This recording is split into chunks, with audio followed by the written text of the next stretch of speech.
Hello everyone, I think we're recording. This is John, and welcome to the second part of the video. This is my sorry, I'm just going to pick the balls up. I should have done that really first. The first part of the video I did about how to play aggressive winning golf, especially with the short game, was about chipping 101. It was also about the toe down chip. It was also about how to get over a bunker. Unfortunately, I forgot that I haven't taught you how to get out of a bunker. And getting out of a bunker is very, very simple. I see a lot of 25 handicappers who know how to hit a ball out of a bunker, but don't know how to do it in the most effective manner. They either chop on the ball, or they either scoop it like Mr. Barlow, for example, from the Golf Mates. I don't know if any of you watched the Golf Mates. He's a perfect example of how not to play a bunker shot. The two things I see high handicappers do, the first one is they feel as if they have to do all the work themselves and scoop the ball out. That's totally counterproductive to get out of a bunker. I'll show you what I mean. What Mr. Barlow does, and what a lot of high handicappers I see do, they go like this, they lean back and they think they have to scoop it up like that. That's totally counterproductive. There's only two things that's going to either happen with that. You're either going to scuttle it like I have there. Luckily I've held it in play.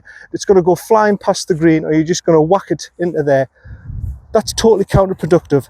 The club now, the wedge, we have this is bounce, and it's designed to drive through the sand.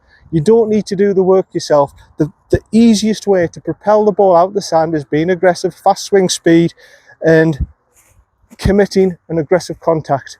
The other one I see is people thinking that, right, okay, we have a fast swing speed, but they don't follow through with the shot. They completely chunk on it. So what happens then is they'll go, and again, I've gotten out the bunker and everything, but normally what happens in that situation is the ball will just bobble 2 yards, you'll whack against the face, or you'll just pop it right in front, 2 foot in front of you, and it's just a completely wasted exercise. So what is the easiest way to get out of the bunker? The easiest way to get out of a bunker, it's the same as the chipping 101. You've got to have it at the front of your stance. You've got to have the weight on the front foot. So it's 70-30 on the front foot. Open the stance and open the grip slightly. That's going to help you propel the ball out. But the most important thing is you commit to the shot, aggressive contact, and you follow through straight with the target. I can't stress how many times I've seen people chop at the ball, how many people I've seen just scoop it like that, and I'm trying to tell them it's totally counterproductive.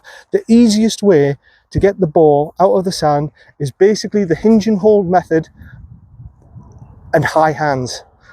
Hinge and hold method, I'll come to that later on when it comes to the wedge play. The hinge and hold method, cocking the wrist, keeping them cocked, and high hands.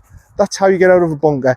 And you know, some people hit a shot and they keep the wrist cocked, they keep the high hands until they hit the ball, and then they go, that doesn't count as a good bunker shot.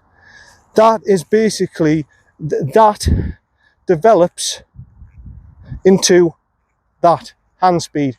We do not want hand speed. Same as chipping 101, same as a hinge and hold method, we do not want hand speed. We want club head speed, we want aggressive contact, we don't want hand speed. That is the kiss of death. That brings the blade into the equation, and you can't be a good bunker player with flicky wrists.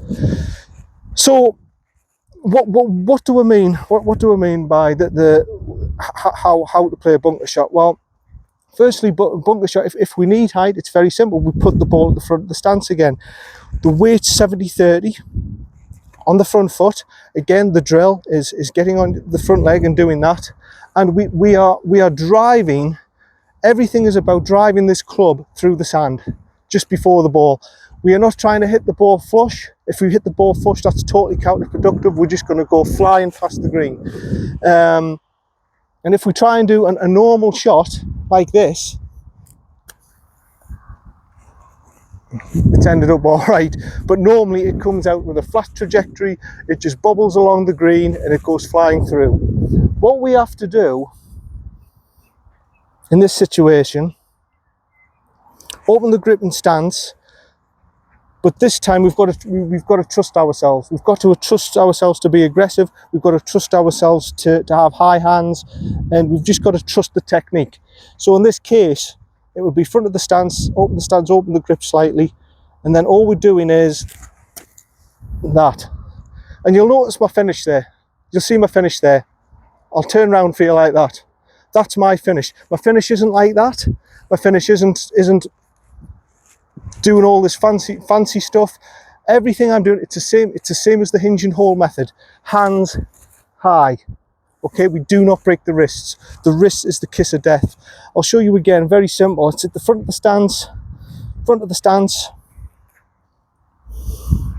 stance and I'll grip just a little bit, and right, there's that one. Okay, now let's say we want to hit the ball a little bit harder.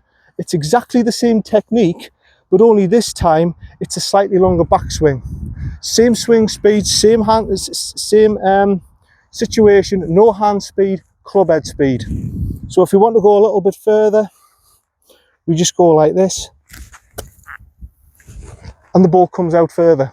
And you just go longer and longer and longer for as long as you want, for a 20-yard bunker shot, for a 30-yard bunker shot. Even with a 58 degree, you could probably go to 40. It's not like a fairway bunker. We are trying to hit the ball before the sand. And that is basically it. The only time, okay, there is a time, I'll show you this, where you can chop on the ball. Now, this method will not work when your ball is right up against a lip like this. Okay, if you're right up against a lip, so you're uphill, you try and do the weight, you try and do that technique, what's going to happen is that's exactly what's going to happen, because you're trying to force it yourself to get it out, and you don't have, it will get the ball up in the air because it's aggressive, but it's not going to get the desired height. So the one time you can chop on the ball, say you're in this situation, to get out of it, the only time you should be chopping on the ball is when you're up against a lip, you're like this, open the stance and grip, and that's rubbish. I went too underneath it. There. That's the only time you can do that shot. The only option you have is to whack your club against the bank. There's nothing else you can do.